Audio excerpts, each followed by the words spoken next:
Hey, this is Anney. And Samantha. Welcome to Stuff I Never Told You, a production of iHeartRadio.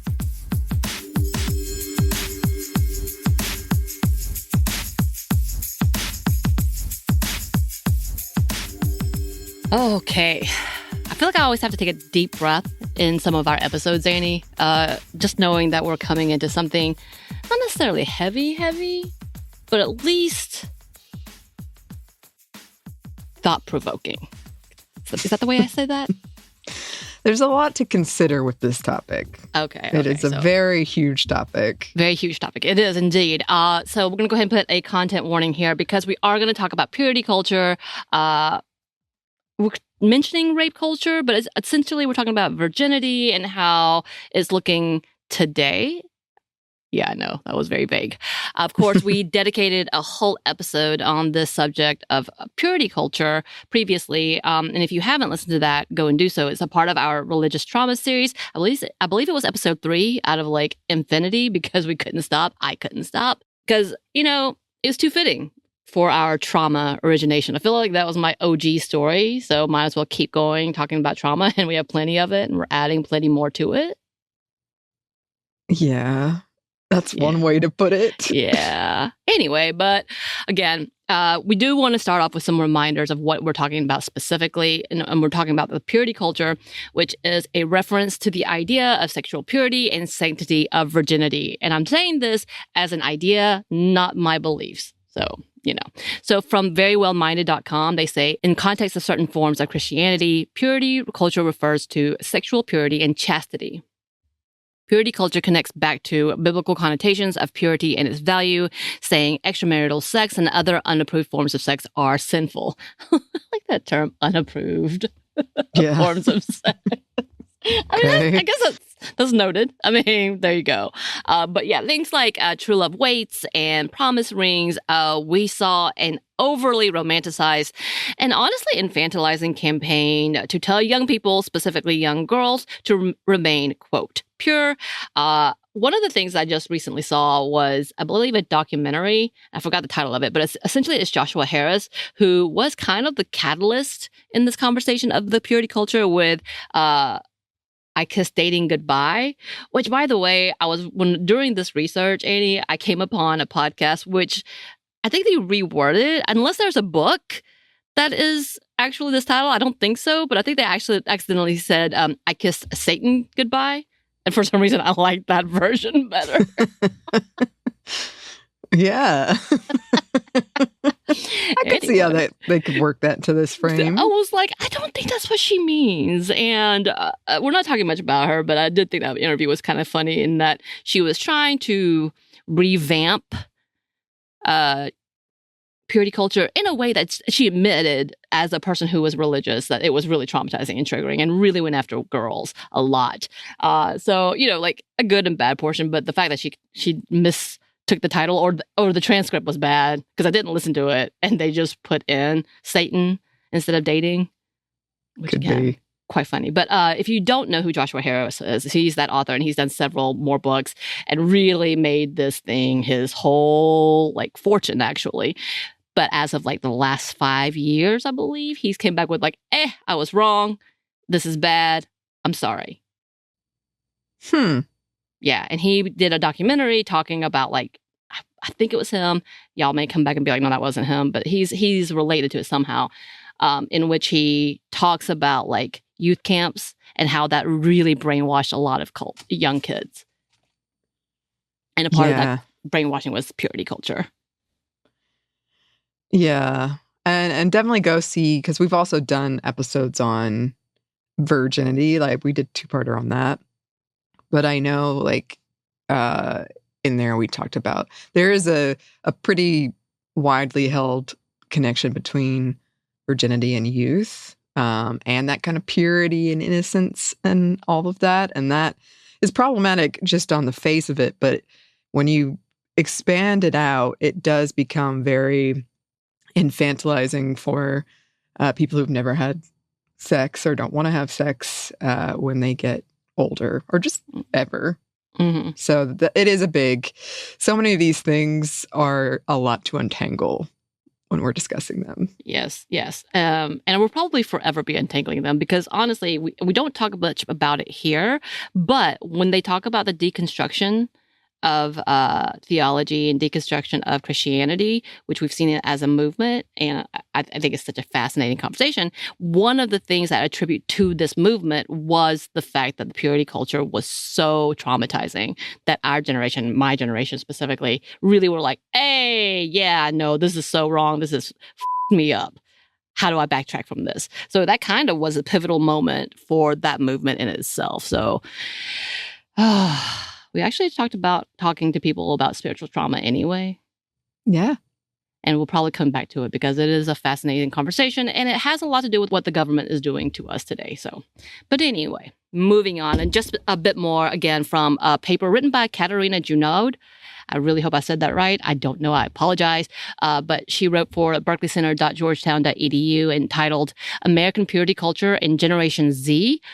Purity culture is a subculture in Christianity that generally emphasizes the importance of chastity.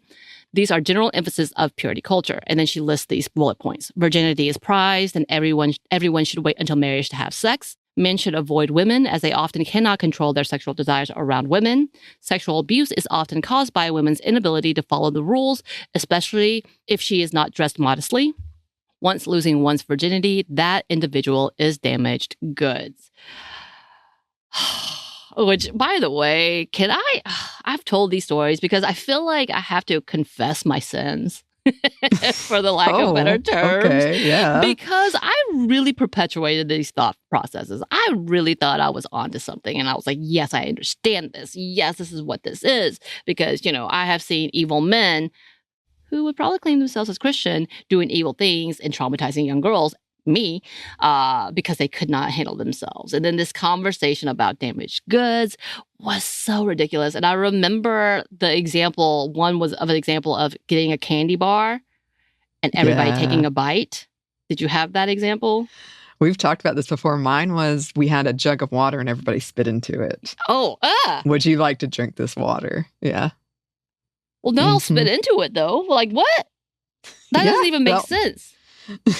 A lot of it doesn't make sense, Samantha. But Lynn, I think the newest form, and I'm going to talk about this later with the social media, but apparently one of the newest forms of metaphors, because I'm telling you what, when it comes to Christian theology and sermons, they love their metaphors, their stories, their telltales. I guess the Bible does the same thing, sort of, except the part of the problem is most people take it literally, and that's why we have this back and forth. But anyway, going back to, they have a piece of tape and how when you keep taking it off of things, it loses its stickiness, which I'm like, that's gross in itself.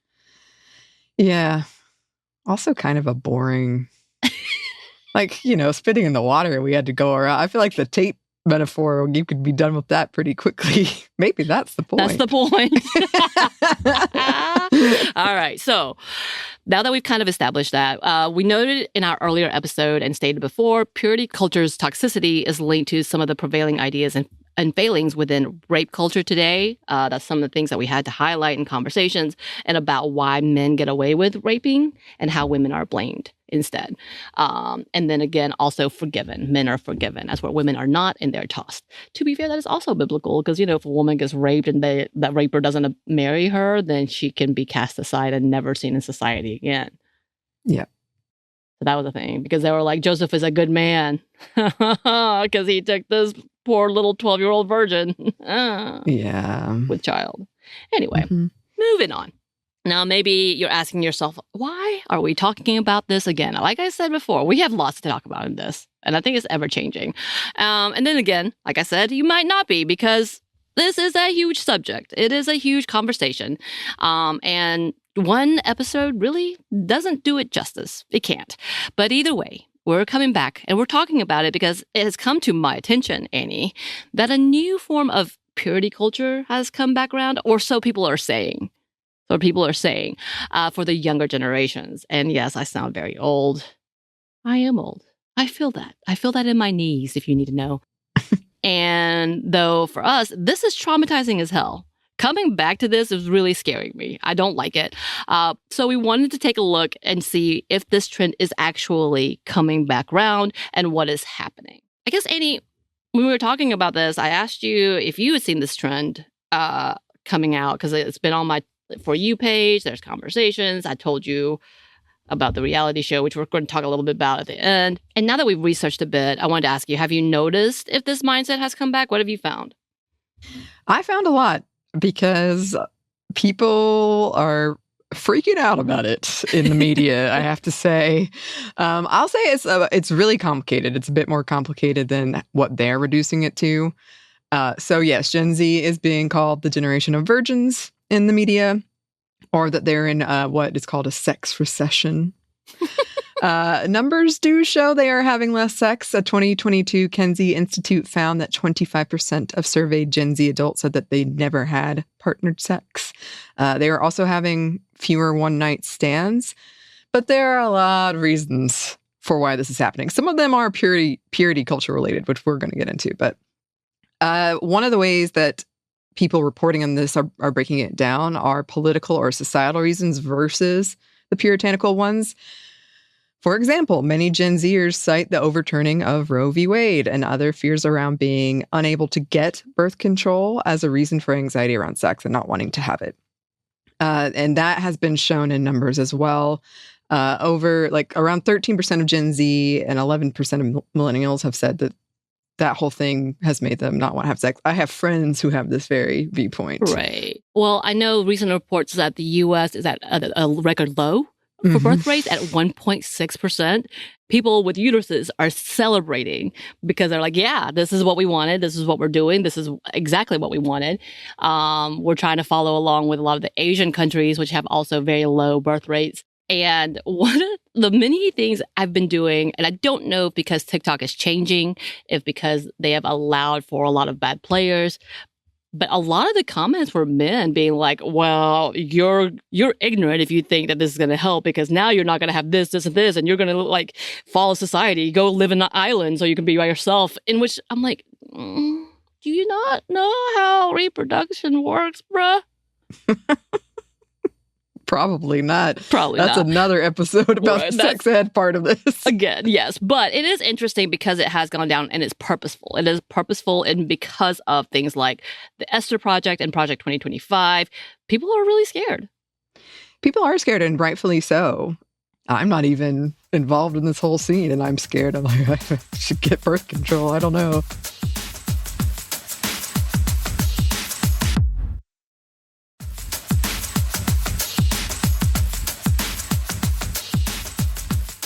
Another piece of this is the lasting effects of COVID. So for Gen Z, maybe missing these milestones or at least experiencing them differently as you're kind of, maturing sexually. Our good friend, anxiety. Some people think that anxiety has to do with what's going on here and just the anxiety of growing up in COVID and then the world we have now.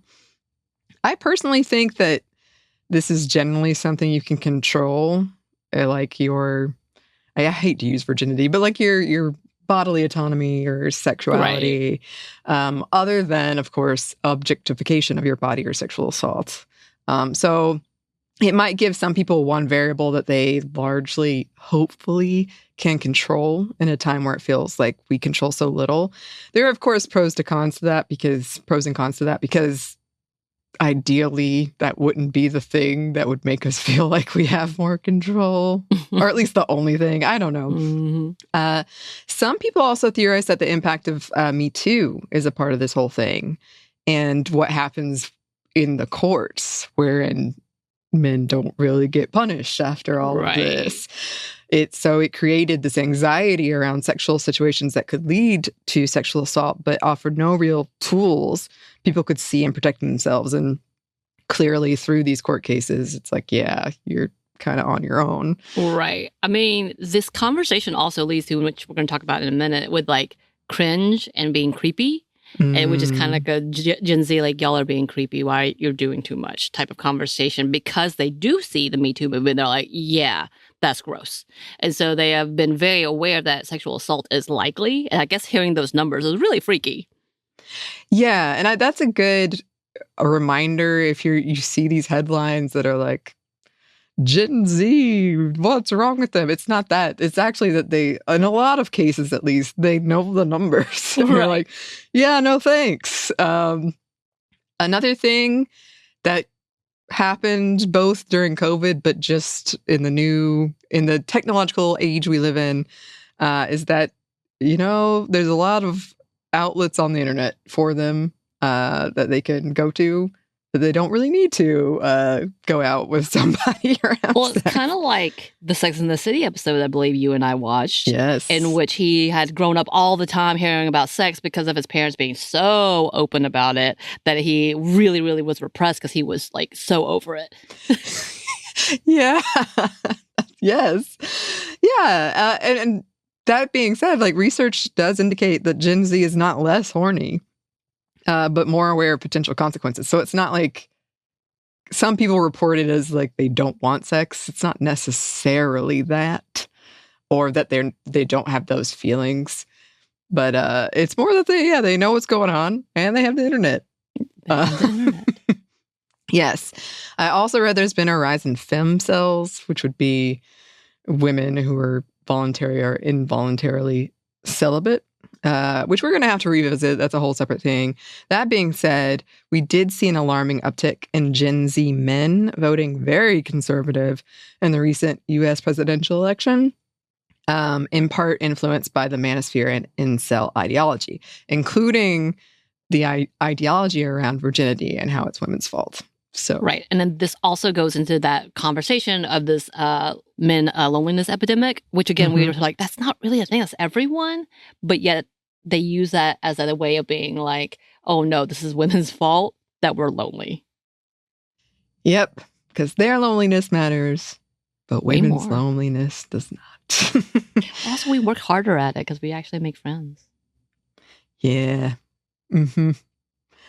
Well, okay, all of that being said, religion is still a huge part of this conversation here in the U.S. and around the world. And I know we're going to get into that in a minute. This is really interesting to me because this is where I see these huge divides in reporting on Gen Z. So there has been a rise of Catholicism in Gen Z. There was recently a whole article about Pope Leo and how popular he was and all of this with Gen Z.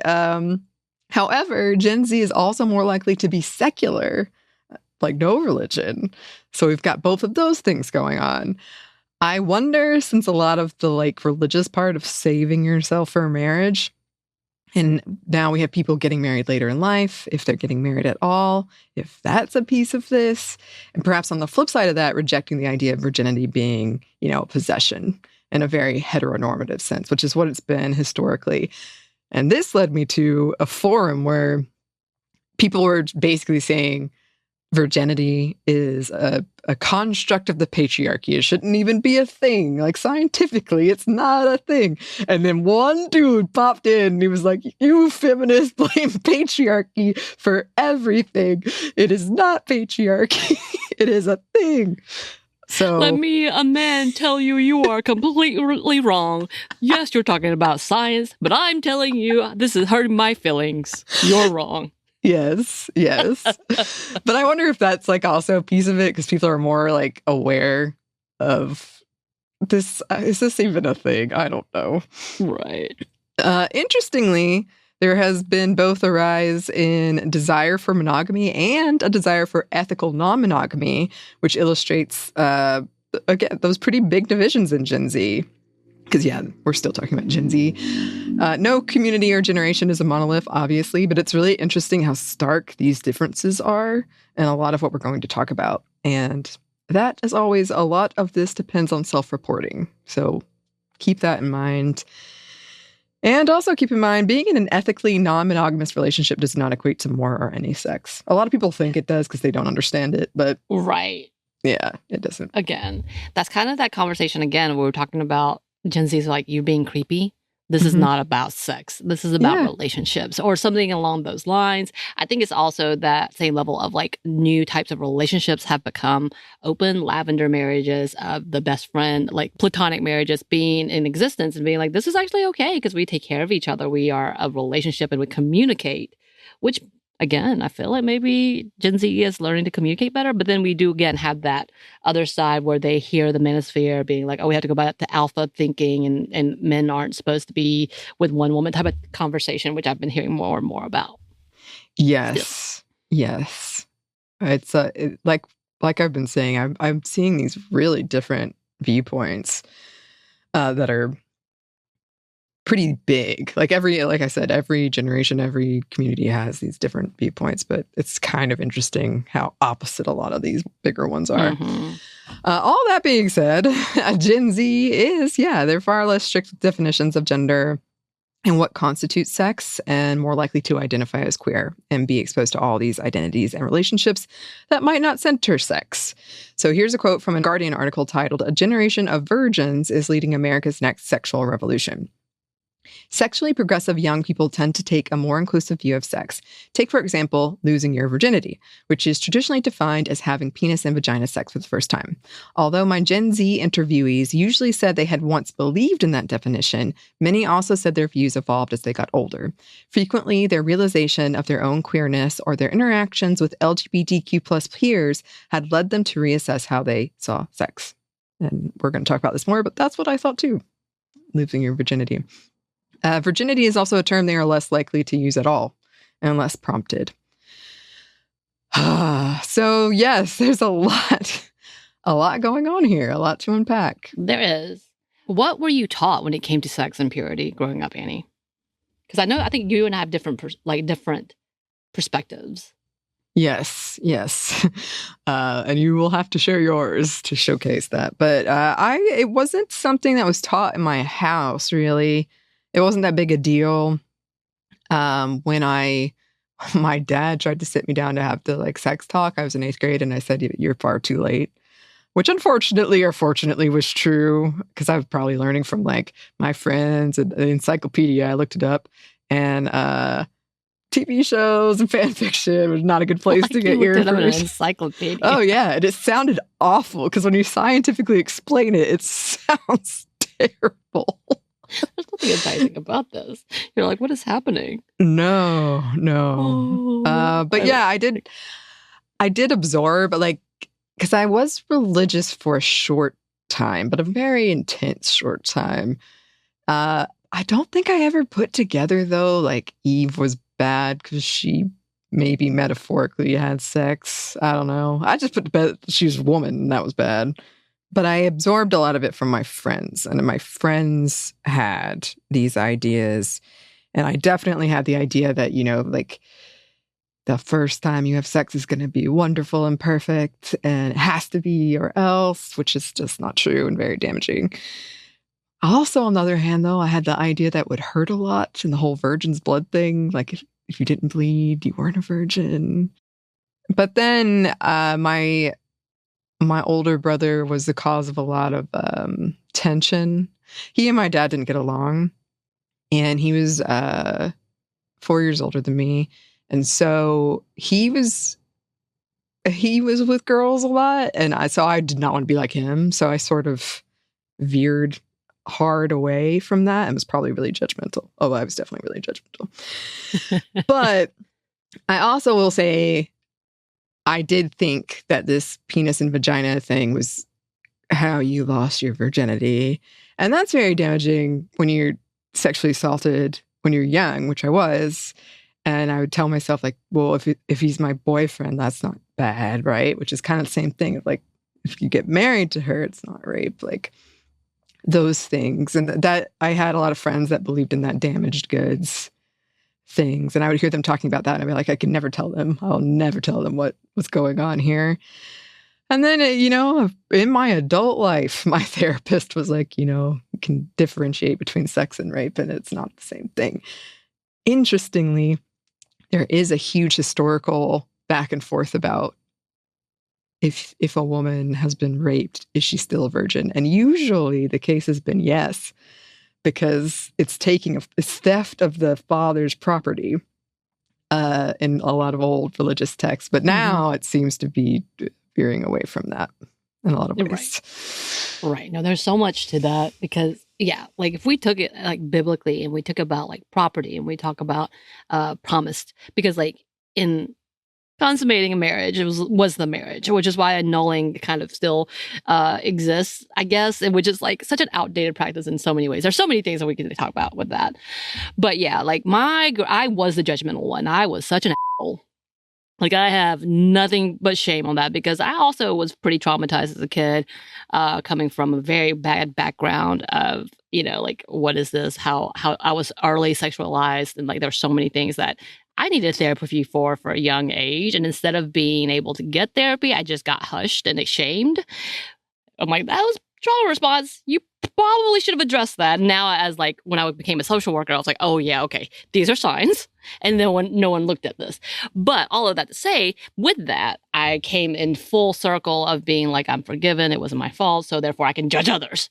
And again, I think we talked about this previously when I talked about the fact that, a friend and I fell apart because she was in high school, I was in middle school, and she was trying to tell me how wonderful sex was, which I feel like, as great as it may have been, it was more of a conversation trying to convince herself.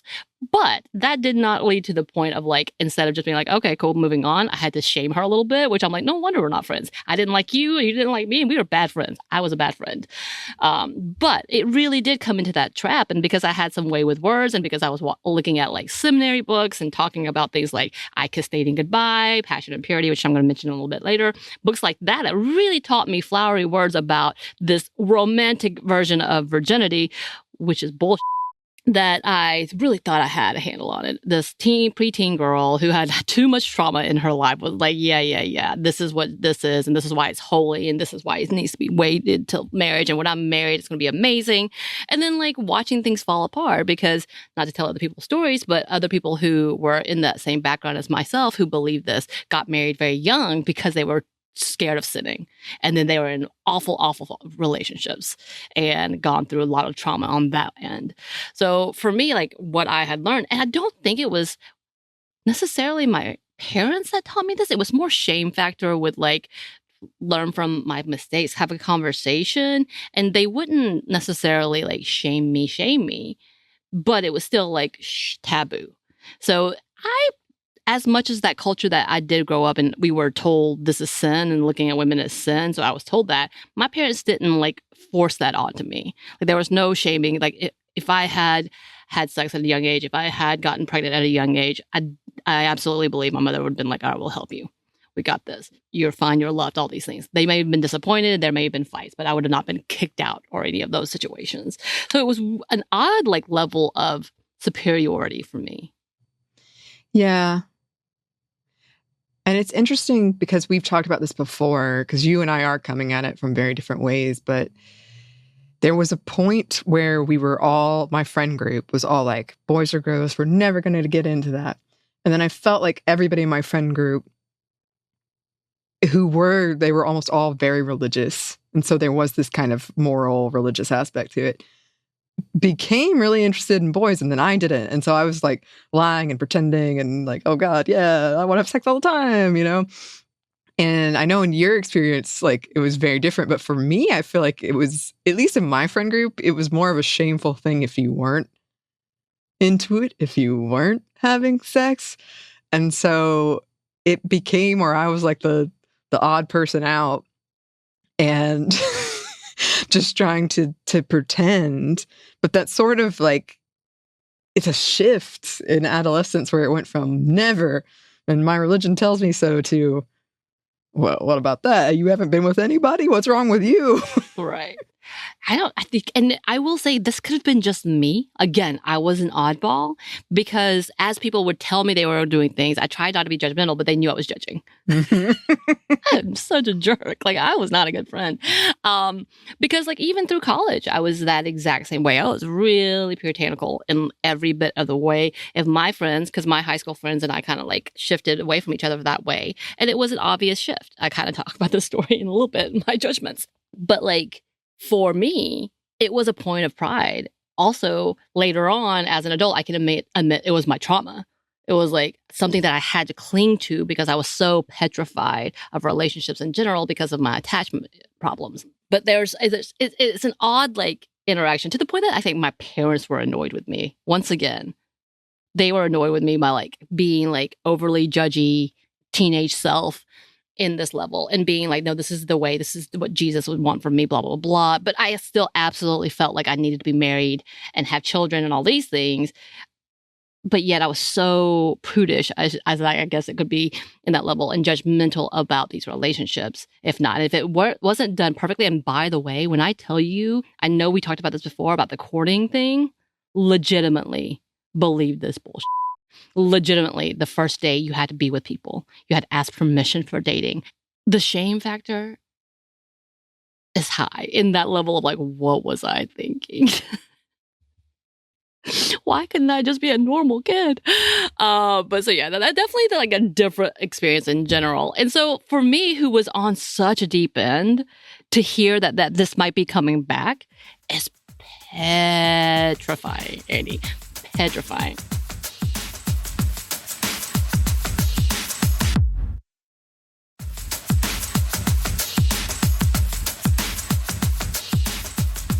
I will say I have not heard of this term because you were talking about the generation of virgins. The online term that has popped into my scope is Puritans. So Puriteenes. So this would have been a few years ago because we know we're there in 20s now. I'm not calling you teens, y'all. I know you're adults. Chunk of you are adults, Gen Zers, so don't get mad at me. And also I'm seeing them referred to as Zoomers. Oh, yeah. You Zoom? No, because they are a combination of Gen Z, but with boomer ideals. Okay, that makes sense. They use Zoom. I don't know. I guess that makes sense. That makes sense. Maybe I'm wrong. My assumption was because it was a combination. I did read it, being a boomer, but at Gen Z level. Okay. They also did use a lot of Zoom during the pandemic, so. It's true. So did we. So did we all. Mm-hmm. So many other things. Marco Polo, all those things. Mm-hmm. Anyway, so this is a term that sprouted in 2021 as like pushback against millennials and the kind of like hookup cultures that we were like, hey, let's do this. Again, for the Sex and the City fans, or like, yeah, this is lifestyle. This is the goal, to be a Samantha, right? Mm-hmm. Which still, I mean, Joey, our resident Gen Zer, was like, I love this show. So maybe not all Gen Zers. No. But no, yeah. So this is from a 2021 Rolling Stone article in which they're talking about the Puritans and whether or not they're coming back. And they said, this is essentially what is going on in the conversations around Puritans, a phrase used to describe a theoretical type of extremely online youth that is incensed by any display of sexuality on the internet. So it is specific to the internet, which we have talked many a times with Bridget about how when we see these, even though they sound like it's all the population, it is oftentimes not. It is a niche group that just happens to be very, very loud. And then it's big enough that articles from like GQ also had to talk about it. And they said the prudish label has been stuck to Gen Z many times in recent years.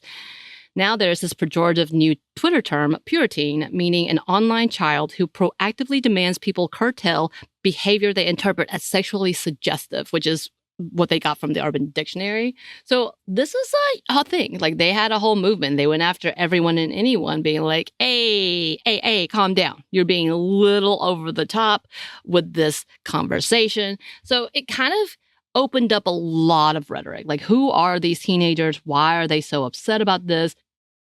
It's interesting because as you were talking about the LGBTQ, like the fact that the Gen Zers are more accepting of the non-binary, of this, they are also like, but yet calm down. I say this in the Puritans rhetoric. So it's not necessarily everyone. We're not saying that about like, again, our Gen Z they are wonderful. And they're like, nah, you are you. Let's enjoy these things type of conversation. But it kind of like, I guess, opened up into interpretation of you're doing too much. You're being creepy. I need you to calm down. I don't know why I keep saying creepy, but it's true. But all of that to say, so going back to that Rolling Stone article, they literally write, it's unclear where exactly the term originated, but its first use, again, on Twitter, a reply to a March viral tweet that is a screen grab of a DM. In the DM, an anonymous 15-year-old chides the recipient for, quote, liking some really questionable stuff, including, quote, horny Hannibal tweets, due to their issues with the fandom surrounding the show Hannibal. We're going to come back to this, Andy, because I know you got thoughts. I know you got thoughts, so we're going to come back to that. But this is kind of where it starts. It jumps into like, oh, calm down. You're doing too much thirsting. And if nothing else, TikTok is all about thirsting. Yeah. Yeah. And there's a couple of things that I pop up when you say this. One is I didn't grow up with all of this online content. So I'm not sure how I would have reacted when I was 15 if I had seen, like, I read a lot of fan fiction. I had read some stuff, but if it was like everywhere, and you as a person on the internet couldn't escape it necessarily, I'm not sure how I would react. The other thing is, I've talked about this as being a intersectional feminist ace person, this is fascinating to me because we've talked about how we fought so hard for it to get away from slut shaming and like sexual liberation and sex positivity. But also at the same time, kind of the thing that got hurt was, well, what about women who don't want to have sex or people who don't want to have sex? Right. That doesn't mean that they're like conservative prudes or whatever, something's wrong with them. I did read that a lot of Gen Z, it's not sex negativity for a lot of them. It's just like, it's sex positivity, but they just don't want it. In this case, this sounds like sex negativity, but in general, as we're going to keep making the point, it's not everybody that thinks this. It's not. So I think also we have to come back to the point about there could be a link in how a lot of millennials who were the first to be on social media, to understand going viral, to understand making money, and started using their kids, who are the Gen Zers. Yeah. A lot of the Gen Xers who were jumping in, realizing this could be a thing. And then having a lot of our Gen Z kids, maybe younger Gen Z youth with our younger millennials, being always in front of the camera. And we know what happens, or in front of social media, being posted all the time. We know what happens in those spaces, and it's not great spaces, to the point that laws are trying to be coming into place and be like, we need to protect the kids a little better from their own parents sometimes. And so that could be a part of this as well. Like when we talk about that's creepy, because they understand and they've had that since maybe infancy, who knows? But there was another point to this, and I think it has to be addressed. It has a little to do with kink shaming, which is kind of like, to me, came out of left field, but I guess if you're a part of the queer community, this makes more sense. And I apologize.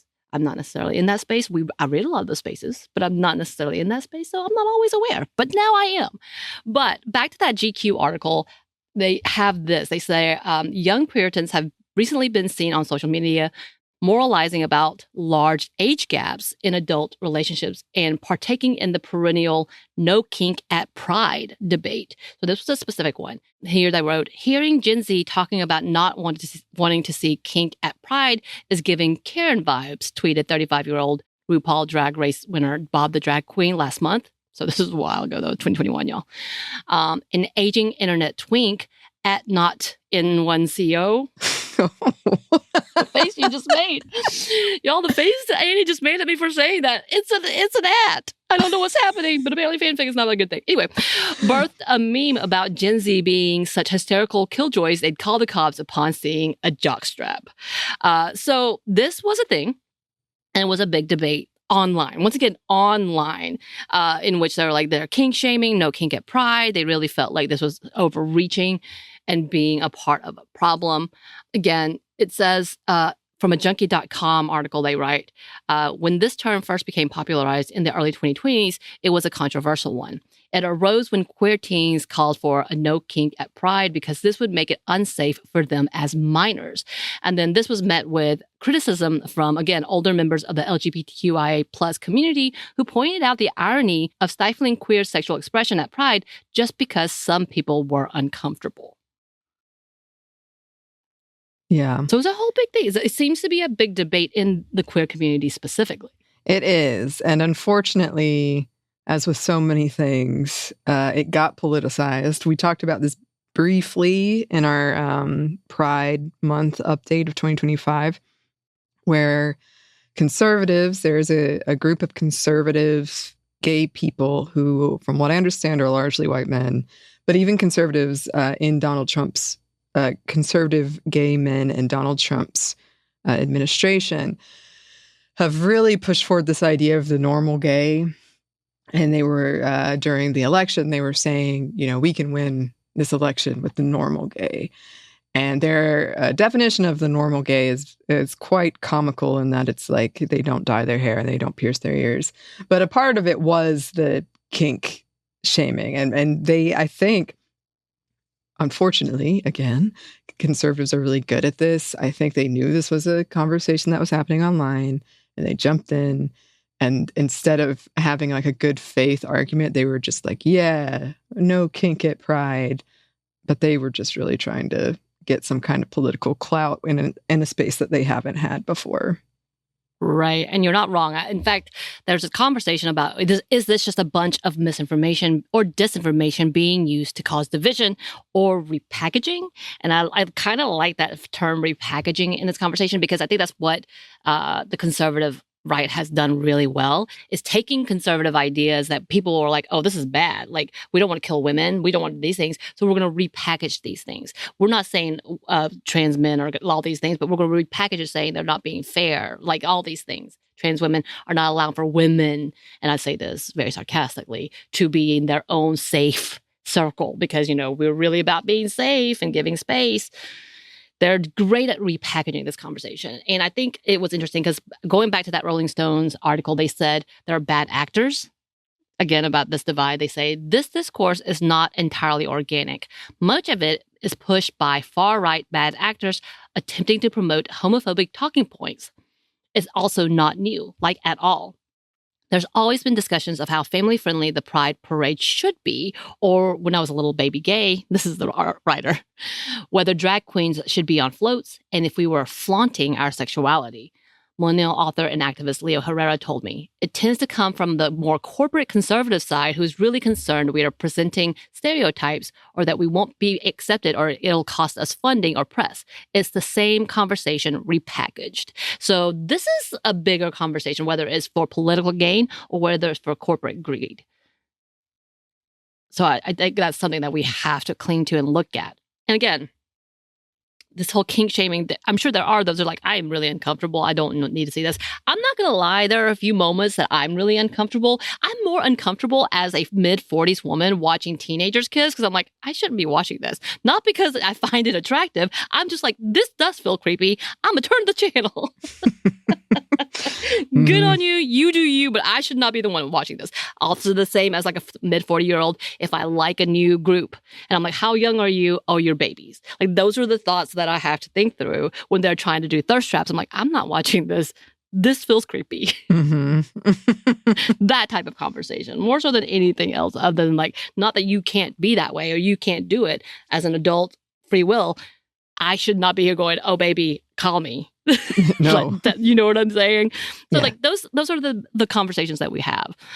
Now, I will say with terms like Puritans floating around, I feel like, as we talked about earlier, as you mentioned earlier, this is less religious reasoning with this like backtracking of sexuality and trying to not, I guess this is hard to differentiate when we talk about giving your virginity, and I'm putting this in quotes, or like having sex for the first time and making it magical type of conversation, that it's not necessarily about religious and more the idea of being sexually awakened and all these things that we have really, we as a millennial, an older millennial, I'm like, oh, yay, finally we can be a little more open. We can actually talk about needs and women can actually have good sex if they want it, or they don't have to. Like this is that autonomy that we've been seeking for so long.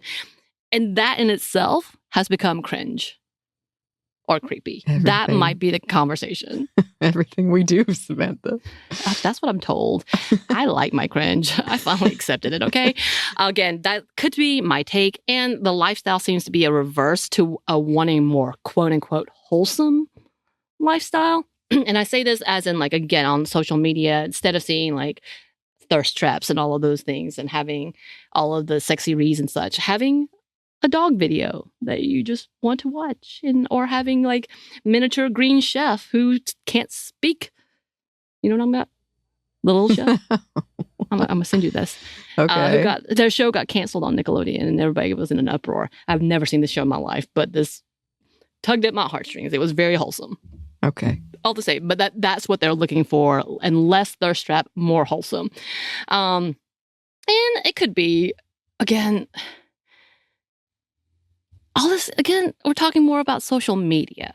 So when we're talking about what are these ideas, what are these thoughts process, this is coming straight from the idea of what social media is offering and what we're seeing as a majority, when in actuality, it's not the majority.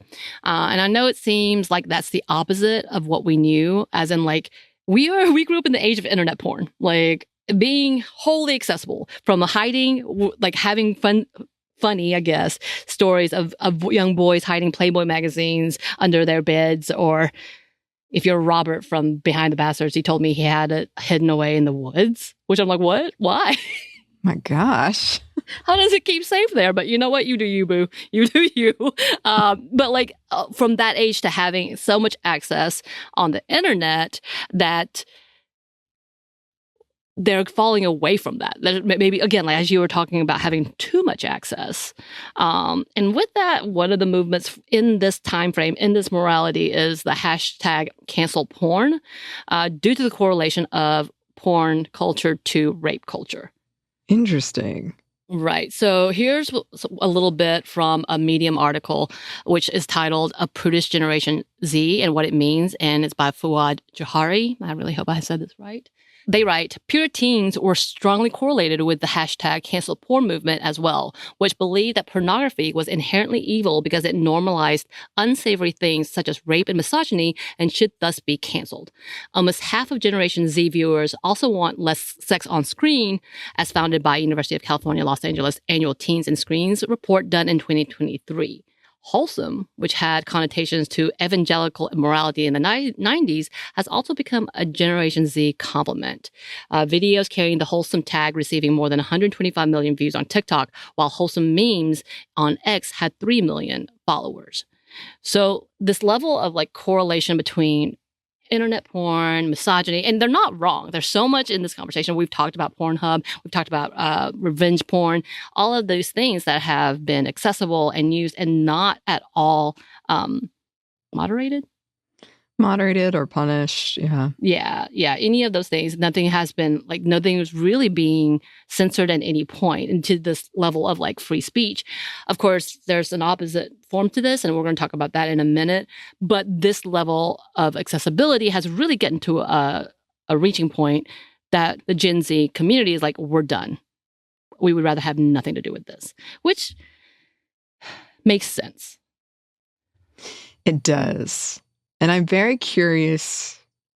We'll have to come back and look into this about if there are any numbers about the gender breakdown of that, because I wonder if for like men and boys, this is like another reason women are ruining everything. Maybe.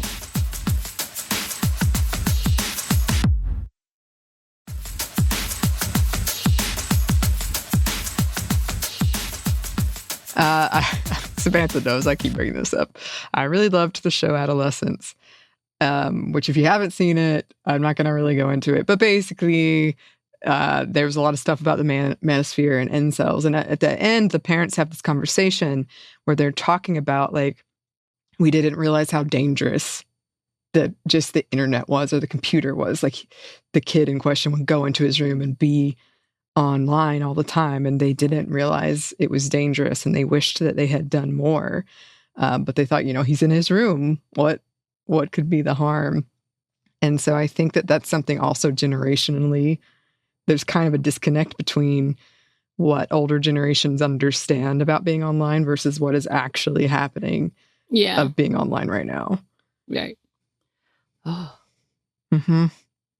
I'm the disconnected one. I mean, I am too. I think we're more familiar than what was happening in this case in that TV show. You're right. But it does. I mean, I did not grow up with this experience. I just didn't. No, like I said, I've talked about the fact that I've seen my nieces and nephew who would get online and one of them would get bullied, or I was afraid they were going to get bullied, or they were getting too big and I got scared, coming from like the Department of Family and Children's Services, and I'm knowing and I'm working in this field. I'm like, don't do this. Don't let them be on there. But it was new to us as well. And just seeing like, oh no, this is bad, some of the ramifications. So they've already, a lot of the youth, I guess, in the Gen Z community have already had to deal with their fair share of predators. Yeah. And so to me, like, it makes sense that these movements are happening. I kind of hate that it has to be happening. Right. Because it's just so, there's a lot to talk about with so much of this. Right. There is. There's so much. And understanding like why they're trying to push back. And this includes like dating. So it's interesting because maybe the horrors of dating and giving up on that, or hearing the stories, all the bad stories. Like you and I've talked about the fact that, you know, hearing other people having dating horror stories and we're like, yeah, we're good. Yeah. We're good. Or as one article, that Medium article that I was referring talks about it as in like renegotiating boundaries and connections. So therefore opting out of relationships in general. So this is what they write. The easy access to not just pornography, but other sexual content through dating applications and social media, meanwhile, pose 3 consequences. Generation Z may feel a sense of sexual inadequacy when comparing themselves to unrealistic standards. They have a surfeit of choice that leads to a higher mental load and perhaps decision paralysis. And the growth of the digital world means that there are less and less opportunities to meet organically. In the real world, as our interactions have to be mediated through platforms that channel and isolate in many different ways, all this means that the ways that the older generations have connected with each other are no longer tenable by Generation Z to follow.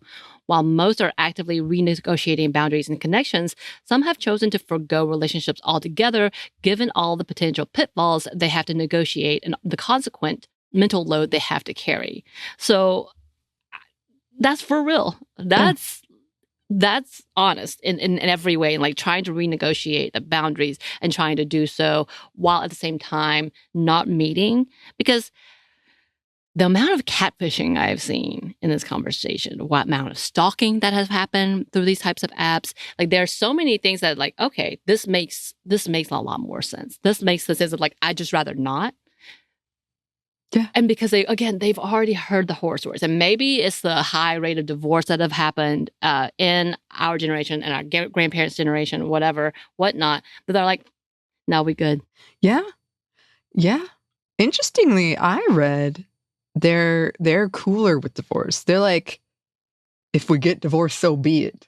Yeah. Whereas like our generation was like, oh, the failure. We talked about that. Yeah. Yeah. So that's an interesting point of it too. Like they would just rather not be a part of it because the fallout of divorce can be so long and drawn out. There's children involved, and the likelihood of them wanting children has been less and less, or waiting. And a lot of them are like financially unable to even be there. So they go and move back with parents, which is happening more and more. Understandably, like the Gen Zers as well as younger millennials have moved back in because they cannot afford to live on the basis of their pay. And it may be a full-time job, but making $40,000 a year on your own in an economy like this is not tangible. No. Especially like just by yourself. Not even imagining children. Again, the only way I could have done that was having 3 jobs at once. Yeah. It was odd. But again, so there's a lot. And so if you're living with your parents, of course, your sex life is probably going to also be less. I would assume in most cases. Is that a stereotype? I don't know. Again, so is this a good or bad thing? All of these things. Having boundaries, great. Realizing that the old standards of having it all doesn't make sense, great. Understanding that just because you don't buy into true love or soulmate theory doesn't mean you have to be a part of the hookup culture, also not a bad thing. Like all of these things are like, okay, yeah, this is making sense.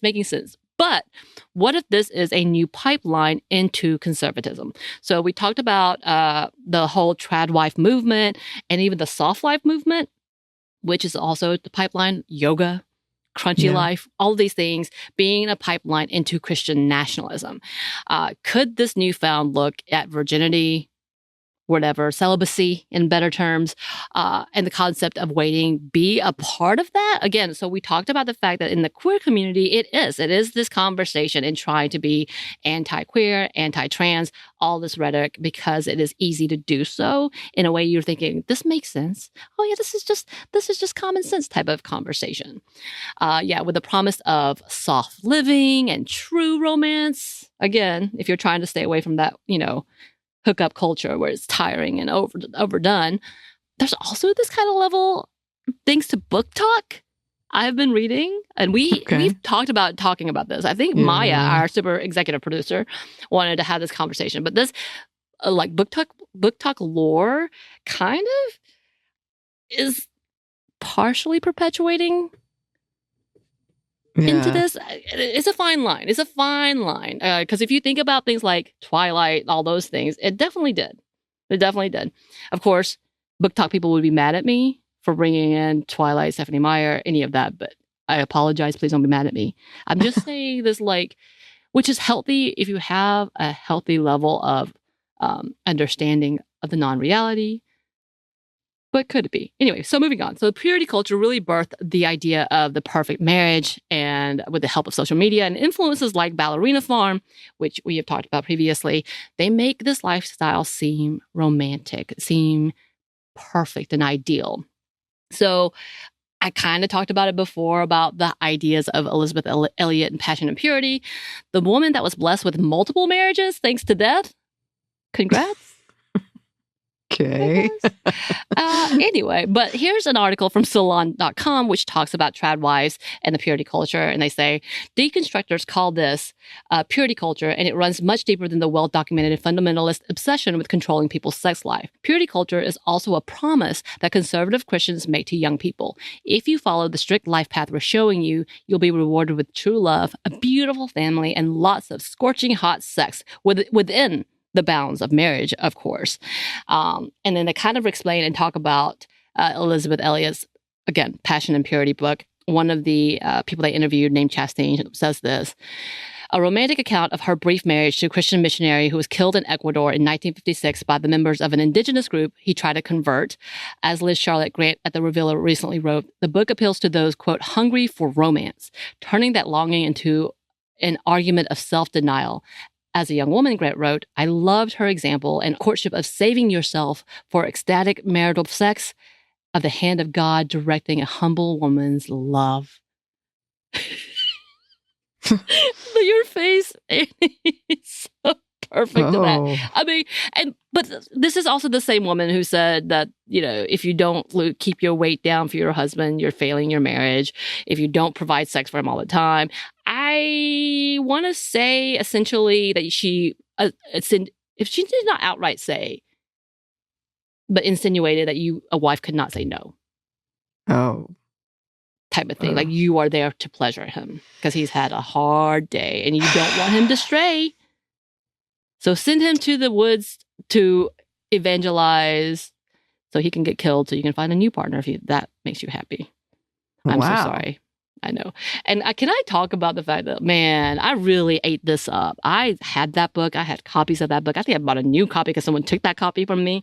And realizing we are really advocating for colonialism. I'm on the side of the indigenous people. You go ahead, defend your territory. Mm-hmm. Bye, bro.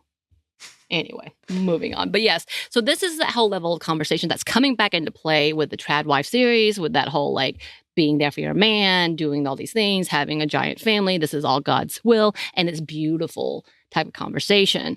I'm sorry, I'm just...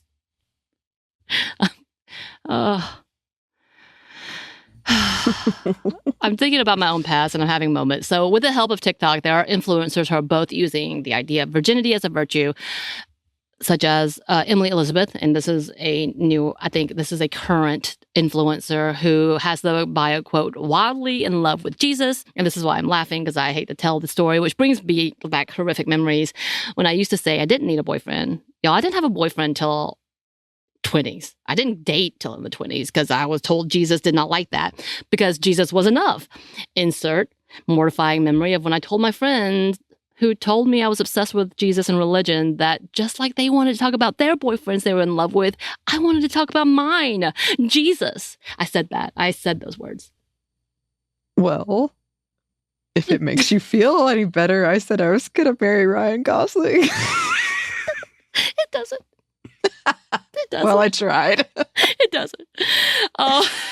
Yeah, so that was a very familiar talk. And according to an article by Revealer.com, her videos, Emily Elizabeth, are reminiscent of so many youth group sermons that used to scare us all about the way sex can creep out of anywhere, meaning like, your clothes, the way you talk, if you look some way, if you're just near a man, if you smell nice, if you touch them, if you hug them. Christian side hugs, you know what I mean? There was a reason for that. I mean, don't get me wrong. Christian side hugs are great. I'm not going to hug anyone I don't want to, but that was a real thing. Here's a direct quote from that article. It says, quote, her content focuses on what describes as a newfound freedom after her earlier life of sexual promiscuity, which is fine and well. If you want to change that, you don't want to be that, that's great.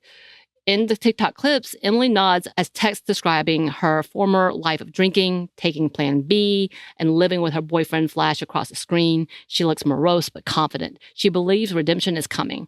After 5 years, quote, sex-free, she met an inspiring actor in Los Angeles who shares her sexual values. Her videos look like clips from romantic comedies and serve as advice for other evangelicals, including why she and her boyfriend avoid napping in the same bed to keep temptation at bay and how she resists sexual temptation with other people. So, I'm doing my best because I am very cynical and sarcastic and I understand this. That's all fine and well. This is all a part of bodily autonomy that we talk about. If you are doing these things for your sanctity of mind, you do you. This is a beautiful thing about choice. However, to perpetuate this as the solution for your unhappiness, very misleading. And also, again, does lend a hand to rape culture. Yes. And before we started recording this, I was reading an article that we're just going to have to come back and do a second part about virginity and ideas around the world. But I was reading it, and it was interviewing people who hadn't had their period yet, young people, and they all thought that once they got their period, they had a concern that their bodies would cause them to be raped, and that was just it. Like, they had a fear of it. These young people, and they were talking about their body. And, we've discussed previously this idea of like you get your period and you become a woman. They obviously had internalized that, but to them, becoming a woman meant they were in danger of this, of like they had to take all these precautions to make sure not to attract men to hurt them. And so it is one of those things where if you're in a healthy space and that's what you want, that's perfectly fine. I would also say, your period of youth where you're figuring that out, not that she is, but like her, having sex and drinking too much, whatever. Sometimes you just kind of go through those things. Right. And you learn and move on and become healthier. I'm not saying it's great, but a lot of times when you go to college, you're like, oh, I grew up in a conservative, oh yeah, let me do this. Not everybody, but a lot of people. Right. Right. And so it's sort of one of those things where I'm like, yes, if it's healthy and it's coming from a place of this is what I want, but also cognizant of how that could influence other younger people who are consuming your content. She's making money off that content. Making money. Because we've also talked before about how sometimes it's been proven people making that content don't believe that. They're just making the content because it does make them money. I have no idea about her, but that is the case. Right. And sometimes. Here's something to her level too. It also gets to that level of book talk, fandom talk, because she actually is dating an actor. Mm-hmm. So if you clean your lifestyle up, maybe you'll get the man of your dreams. If you become pure. Right. which is a whole different level. So she's able to like explore this into a whole other fantasy level instead of just being like, find the perfect man. It's find the dream man. I don't know who this actor is. I don't know anything about her outside of that article we just read, because obviously that's not on my FYP. Oh my God, if it becomes on my FOP, I'm going to be really upset. But all of that to say, yes. So there's a lot to that we have to keep in mind. Again, we're tapping on so many things, but this is some of the things that we are concerned about.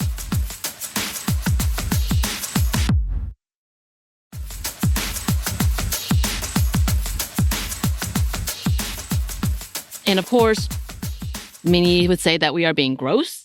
At me specifically being an older millennial, even caring about young adults' sex life, it's creepy. Again, that's the term that I've seen being thrown around. It's cringe, except it's not about the sexualization. Again, I love the autonomy of you being able to choose and having that rational decision, as where I was so extreme on one and so extreme on other because I didn't know. I didn't understand. I wasn't educated enough to see these levels that I'm like, you do you. As in fact, we fell for that once, that to be pure and innocent means to be the opposite of sexy. Like they're telling us this is what it means. But according to the many predators, especially within the churches, again, go back to our purity episode in the religious trauma, because then we also talk about sexual assaults in another episode about it. But all that to say, the perpetrators within the church, this is the actual only standard of sexual appeal. That is the reason that you are appealing, which is alarming in itself. But that said, those who are seen as pure teens have made it seem that sexual content in general is just creepy. And Anney, this is the part that I was like, are you ready for this? Because it's a lot. And I feel like this could be a whole episode that I would let you do. Yeah, I know a lot about this. But like specifically when it comes to fandoms, the Puritans have been going after fandoms. Again, as I originally told you, it kind of started with the whole Hannibal. Yes, they are often slashed together. There are a lot of slash. There's a lot of shipping. Those terms I know. There's more that I don't. Obviously. Yeah, anything that depicts sexuality seems to be named predatory. Shipping, dark romance, kink, as we mentioned above. So here is a little bit from Vox.com. Fans devoted to this, quote, problematic ship, they're talking about Anney, gradually get shorthanded as being pro-ship. The pro here has historically meant in favor of, but some in the world now claim it short for problematic. Frustrating the point of dispute that shows how slippery these conversations can be. It's, of course, hard to defend or debate being in favor of something inherently problematic. In other words, if you ship characters in fandom, which is arguably the dominant reason many people are in fandom, then you are suddenly on notice as being harmful. Mm-hmm. Uh-huh. That's really interesting. Because, I always have to specify in this conversation, I am in a very specific niche. And I don't encounter... a lot of the stuff I read is very, aware of either it's problematic and I'm going to tell you, and we all know it's problematic, but hey, if you want to read this, you can. If you don't want to read it, don't read it. Which if they don't put that in there, and by problematic, I mean pretty bad. Like, I don't know, massive age difference or something like that. If they don't put that in there, it actually icks me out even more. And I hate that I just use icks because I actually hate that term. But if they don't put that in there, then it makes me more uncomfortable. If they acknowledge that they know it is, that makes me feel better. Mm-hmm. I usually don't read a lot of sexual content. But I just feel like in my time of since 7th grade to now reading fan fiction, it has become this could just be the area I'm in, but a much more aware space of I will put in the warnings, there might be something like non-con or rape, or there might be something even alcohol they'll put in there, very, very aware of how what they're writing could impact the reader. Mm-hmm. So this is interesting to me. I have seen it, and contributor Joey, and I did talk about it, and something we're about to talk about in a second, when it came to people really possibly demonizing fan fiction or making it go away. Right. That all of these ways it was being interpreted as harmful sexual content, when I feel like that while that does exist, I feel like it's become a lot better than when I was reading it when I was younger. But I have to caveat, I feel my space is, maybe it's different in other areas. You curated your space. I did. Yeah. I mean, we've talked about the fighting of the shipping and the debates and the hardcore about canon events and what's not canon events. And it has been now rebranded as over-sexualizing of beloved characters. So there's a lot of ownership. And therefore, if you're doing this, you're problematic because you've over-sexualized something that they don't want sexualized, which is fine. Yeah.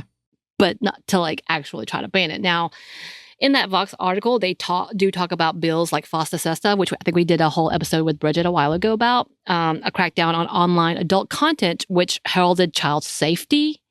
But of course, this hurts sex workers and educators more than the actual predators. Although I think there's been a recent change. I believe a lot of the states have now outlawed put specific rules to porn sites. Completely different side note. Mm-hmm. Anyway, going back to, they continue on in that article. And it played out pretty hard on Tumblr. So here's what the article says. Overnight, via its infamous ban on porn, Tumblr went from being a notably horny platform to a site full of regressive, paranoid, wary fans who were obsessed with spotting pedophilia and illicit sexual materials everywhere and anywhere, even if the things they deemed immoral and illicit were nowhere close to illegal. So people were hyper aware, which we've talked about before, about who is actually being hunted. Is this a witch hunt? Is this actually helping children? Or is this giving more ammo to right-wing conservatives and their agenda? So in that same article, they talk about it being somewhat anti-trans, anti-queer. This is going after anti-trans people and anti-queer people and calling them groomers, going really into about what they're doing. This is being the evidence of see, they're pedophiles. So here's what they write in that. It says, it's almost like a game, slipping some ideology secretly into a fanish experience. It's misinformation under the guise of activism, like the U.S.'s larger current moral panic over drag shows, LGBTQ people, and, quote, groomers. Fandom's culture has regressed toward sexual repression, attacks on sexual minority, and censorship of art made by marginalized people. The shift happening in fandom and across the internet help exacerbate the larger cultural shift. And this is a quote from one of the contributors. There's no meaningful difference to me between a right-winger who calls me a pedo because I'm trans and an anti-shipper that calls me a pedo because I read Homestuck, said Farah, a 33-year-old fan from North Carolina whose full name had been withheld at their request, referring to the famously weird webcomic. They're both putting me and people like me in a dangerous position. So again, this is where we kind of have that really thin line of what is this new level of morality, purity culture? Who is it actually going after? Instead of just blaming women and allowing for rape culture to exist, meaning allowing for that the rape isn't a big deal or isn't is happening as much as people say, whatever, whatnot, but that this is now an anti-queer, anti-trans agenda usage. And it's come in a small rhetoric, and that being of no, but they're saying be sexual free. What they're trying to do is become a predator, and you're trying to make you a victim, which is that conversation. There's a lot in that alone. And fan fiction famously is very queer. It's a very, very, very queer space. There's plenty of what's called het in there, but almost everything. You're gonna have to explain what het is. I don't know what you just said to me. Heterosexual. Oh, okay. Yeah, but it's called het. Okay. Yeah, there's so much of that. But there's so much. I don't think I have any fan fiction story I'm reading right now. If it has a relationship in it, because sometimes I just read Darth Vader is the father to Luke. Oh God. But if it has a relationship in it, there's a gay relationship in there. Uh-huh. Yeah. Usually all of them are, but not always. Right. So it is a very a queer space. And I know I recently was looking at AO3, just their FAQ, because I was curious if now that Donald Trump has been elected again, this was a whole thing about FOSTA SESTA is going to get rid of fan fiction. AO3 is a nonprofit And so I was like, I don't know, this could go away. And I was just curious if they had said anything about it. Mhm. And they had a whole section about how to report and what they would take seriously as being Okay. an offense. And they had really but it was recent. And so I could tell some things had gone Interesting. down. And I can completely see people are really serious about their ships, are the ships that they don't like. And I can completely see weaponizing that into being like you're over sexualizing something, you are gross. Whereas usually, I've said this before, there's plenty of sexual content on there, but a lot of it is like they're domestic together, and Holding hands. it's a queer couple because we don't get to see representation a lot. There is a lot of in my space. There's a lot of trans representation. There's ace representation. Don't get me wrong, plenty of that has a lot of sexual stuff in it. But usually it's like adults consenting. It's just domestic stuff. Buying cartons. Yeah, curtain fic. But people will, if they don't like, they will attack you if they don't like your ship, for sure. And that's an interesting base to go after. Yeah, exactly. Because I have friends who are like, I just don't want sex in Star Wars, for example. I get it. You don't have to read it. That's fine. I also usually skip the sex scene, so I get it. But I've had friends who get mad that she says, like, why do we always have to put people together and make them gay? Which I get, because I think we should have more spaces for platonic male relationships, usually, is the issue. But also, if you're queer and you never see it, I get it too. So I'm You're sort of begging. like, yeah, you just want to see it.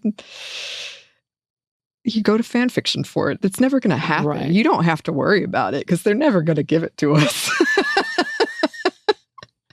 Not in the correct way, anyway. Yeah.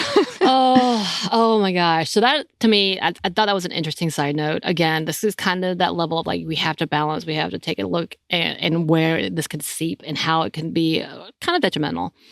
But with all of that, capitalism is going to do its thing as well. Like they want a piece of this in the form of reality shows. Am I right? Oh my God. Yeah. So a reality show produced by the same people of Love Island, which I previously talked about how I've never watched this, but it keeps coming on my For You page. And I'm like, why? This one stars Colton Underwood, who was noted as the first virgin bachelor, who later came out as gay. So very interesting. And according to the announcement of this new project, they state the contestants will be navigating, quote, love, lust, and losing it. Which again makes me want to throw things. So the title of the show, or the name of the show, is Are You My First? It's a Hulu show that's coming out this month, I think. Not sponsored. It will never be sponsored. I don't want it. Don't bring that to my sponsor ad. Anyway, it says, so this is how they describe it from The Hollywood Reporter. Here's the official synopsis of Are You My First? In this groundbreaking new dating experiment, the largest, hottest group of virgins ever assembled search for intimacy, love, and maybe their first in a tropical paradise designed just for them. For the first time, they're free to explore their connections without judgment, allowing these sexy young singles to embark on a heated yet heartfelt journey packed with romantic dates, revealing challenges, and new love interests eager to find the one. Who will find that special someone, and who will go home hot, bothered, and heartbroken? No thanks. You know what? Even in my era of like purity culture, in our 1990s True Love Waits era, they would never do such a thing. This is such an interesting juxtaposition because you both have the idea that you're losing, quote, something of value, but it's also a reality TV show, which feels like that special moment is not going to happen when the cameras are like there. People are talking about you, and they are judging you, by the way. Yes, you are going to be judged. Yes. And Love Island is infamous for all its twists. Like, they want you to have sex. They want you to kiss. They want you to do the cheating. So this, like, how is this going to be successful? And how much trauma, if they truly are doing this as a way of being, or are they 18 and trying to figure out what their conversation or definition of virginity is? And also what is the test? Okay, I'm confused. I'm disturbed. There's so many things that just feel like this is going to go awry. And this can cause a lot more trauma than anything else. Oh, yeah. And I don't think this is news to anyone listening, but as someone who has been on a reality show, they're mostly actors, everybody. Right. That's the other part of this is like... They're mostly people who are at least trying to become actors. Not always. I just wanted a free lunch. She's just hungry, okay? Yeah. There is so much. Again, so we went down this rabbit hole trying to figure out what is happening. And I think we came out with a better understanding of what is being said and how it's being framed. I am interested in hearing from any of our Gen Zers.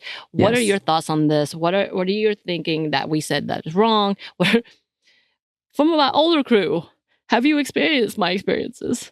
I'm sorry for any of the old friends who are like, you did this to me, and I apologize. Let us know. Don't email me if you know me, because I think I can't handle that trauma. But just to know, I'm sorry. But for the other people who may have experienced similar things, let us know what your thoughts are. Yes, and we will be back to talk about this. We would love to hear from listeners from around the world, because as I was telling Samantha the first time I was in Europe, all my European friends were like, it is just not that big of a deal, your first sexual encounter in Europe as it compared to what it is in the United States. But then when I was researching it beforehand, it kind of seems like it exists. Some version of this does exist everywhere. So listeners from around the world, please write in. We are going to have to do another episode on things like virginity checks. That's going to be a whole thing. But in the meantime, listeners, if you would like to write to us, you can email us at hello@stuffmonevertoldyou.com. You can find us on Blue Sky at Mom Stuff Podcast, or on Instagram and TikTok at Stuff One Never Told You. We're also on YouTube, and we have a book you can get wherever you get your books. Thanks as always to our super producer Christine, our executive producer Maya, and our contributor Joey. Thank you. And thanks to you for listening. Stuff One Never Told You is a production of iHeartRadio. For more podcasts from iHeartRadio, you can check out the iHeartRadio app, Apple Podcasts, wherever you listen to your favorite shows.